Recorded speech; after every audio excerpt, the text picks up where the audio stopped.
So, you read the title. Should you go for signatures or Eidolons? If you don't know, I've been posting on TikTok for a couple months with similar content to here, and this question is probably the one thing I get asked the most when people look for advice. To answer this question, we need to look at the broader philosophy for polling, to see what makes the most sense for the most amount of accounts. As a disclaimer, we are talking about polling from a purely meta perspective. A large majority of players poll for units just because they like them, they find them hot, or they just like how the unit plays, and that is completely fine. More than fine. If you don't prioritize meta over everything, that's probably a healthier way to interact with the game. Lord knows how arduous it can be to try and compete with power creep. But if you want to be smart with your polls, this is a great starter video for you. So in a patch, an F2B player usually gets around 100 polls, meaning you can get around a 5-star a patch, with luck determining how many of those 5 stars become limited.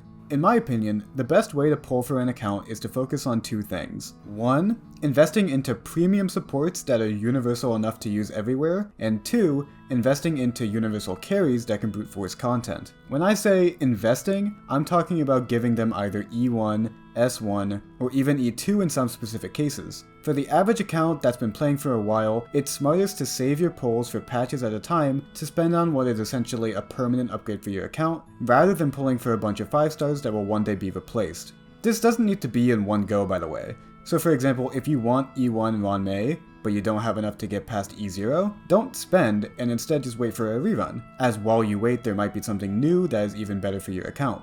For newer accounts, this thinking is slightly different, as I think Eidolons and signatures matter less than just having a baseline of units for your account. Having multiple premium supports to stretch across your two teams is better than just having one turbo buffed support. And the same thing goes for sustains. You should round out your account with sustains and supports, try and pick carries that you either like or ones that can work in multiple modes, but don't commit to investing heavily into a unit until you figured out who you will be using for a long time. This leads us to the elephant in the room, power creep. Eventually, all units will be overshadowed by the newer and shinier competition. This is just the fate of playing a gacha game. So, Eidolons and signatures are a way to stave off this eventuality for units, giving them extra uses that justifies you using them for longer. But this is in exchange for not going for newer units, which can hurt. This is where you really have to play by ear how the new characters relate to your account. Like for example, when it comes to last patch, the current patch, and the next patch, there aren't really that many big bumps in power creep in the realm of supports and sustains.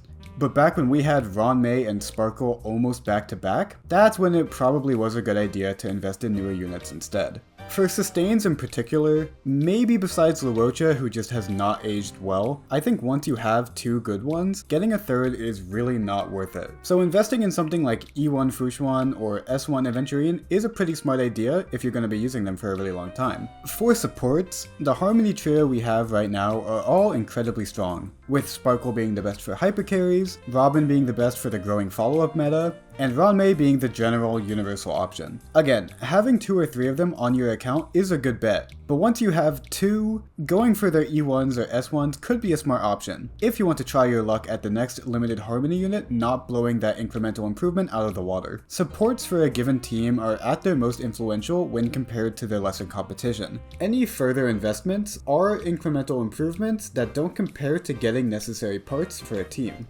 Lastly, for carries, these are by far the most susceptible units for power creep, so investing past a single Eidolon or Lycone is iffy compared to the other investment options. That being said, I do think if you can get a top tier carry that can work in multiple game modes, getting a signature can help them stay relevant, especially if that Lycone is transferable to other units. This leads us to the title of the video, when to go for Eidolons and when to go for signatures. Overall, spoiler alert, signatures are a safer option for a few different reasons. For one, they are easier to get. They have 10 less pity on their banner and a 75-25 chance to get them rather than a 50-50. And, as I just mentioned, some Lycones can be used between different units, but this is definitely not the case every time. Eidolons are heavier investments that should only be sought after for extreme cases of a unit being universal and meta-defining, while also having the Eidolon itself be a strong investment option too.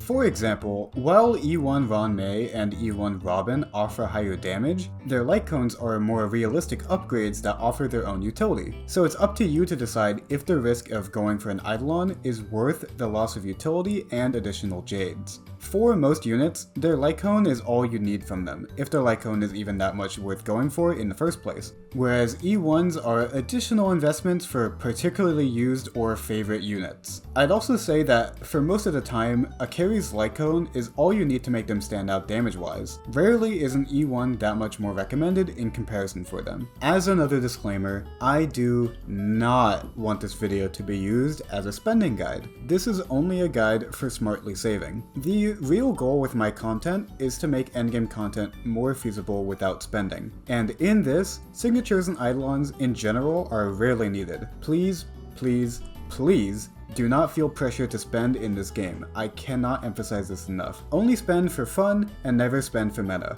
I hope this video has been useful to you. Let me know if you have any other questions in the comments. Subscribe to here and my TikTok. Check out my other videos. Bye!